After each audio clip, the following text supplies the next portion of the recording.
మరొక 1500 కోట్ల అప్పు తెచ్చిండు. మరో 1500 కోట్ల అప్పు తెచ్చిండు. మనకు అప్పే ఉడతలేదు, రూపాయలు లేనే లేదు అని చెప్పేసినటువంటి వీళ్ళు మరొక 1500 కోట్ల రూపాయల అప్పు తెచ్చారు.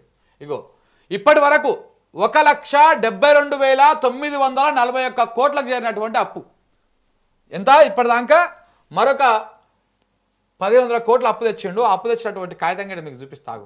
మరి అప్పే ఉంటున్నప్పుడు ఇవి ఏడికెళ్ళి వస్తున్నాయి? ఇగో మొన్న మే 30 తారీఖు నాడు పెట్టిండు. మే 30 తారీఖు నాడు అప్పు తెచ్చిండు.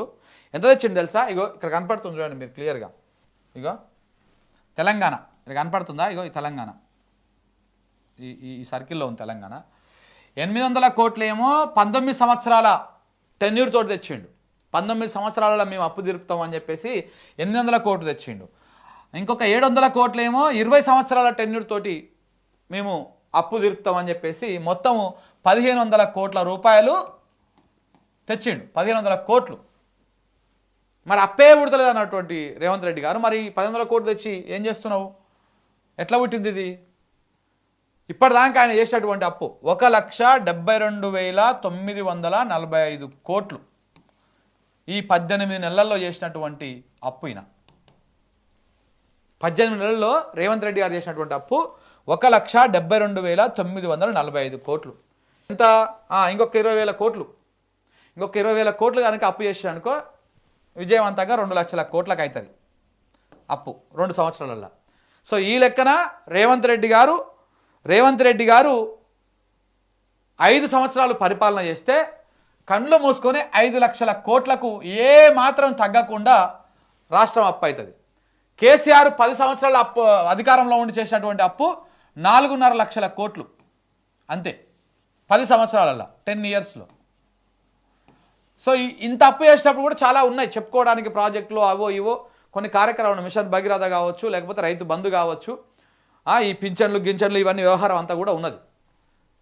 కానీ ఇక్కడైనా మరి ఇప్పటికే 2 లక్షల కోట్ల అప్పు చేసిండు. ఈ 2 లక్షల కోట్ల అప్పు చేసి 2 లక్షల పని కూడా ఇక్కడ కొత్తగా కనపడతలేదు తెలంగాణ రాష్ట్రంలో. మరి ఏం చేస్తుండే ఈ పైసలన్నీ? అప్పే పుడతలేదని ఒక దగ్గర చెప్తా ఉన్నాడు. ఎందుకంటే తెచ్చిన అప్పు ఏమైంది అని అడుగుతారు కదా జనం. అప్పే పుడతలేదు అని చెప్పామనుకో ఇవన్నీ జనాలకి ఎలా అర్థమవుతాయి? ఈ బాండు ఇవన్నీ ఏ సాధారణ పబ్లిక్ చూడబోయారు చెప్పు? ఇవన్నీ కూడా ఎవరు చూడబోతారు? ఇవన్నీ ఎవరు అడుగుతారు? ఇవన్నీ ఎవడో మాలాంటి వాడు అని చెప్తే తెలుసుకోవాల్సిందే తప్ప ఈ పత్రికలు రాయవు. ఇగో ఈనాడు అనేటువంటి పత్రిక, ఆంధ్రజ్యోతి అనేటువంటి పత్రిక, వెలుగు అనేటువంటి పత్రిక ఇగో అప్పు తెచ్చిండు అని ఏమైనా రాయంగా చూసిరా మీరు? రాయవు, అవి అస్సలు రాయవు. రేవంత్ రెడ్డి మీద ఈగ కూడా వాళ్ళనియవు. ఈగ వాళ్ళే అవకాశం ఉన్న దాన్ని మధ్యలో దాన్ని చంపేస్తాయి. సో కాబట్టి ఈ రకంగా మేనేజ్ చేస్తూ ఉన్నాడు అన్నిట్లని. తెచ్చినటువంటి అప్పు 1,72,000 కోట్ల అప్పు ఎక్కడ పోయింది అనేది తెలంగాణ ప్రజల ప్రశ్న ఇవాళ.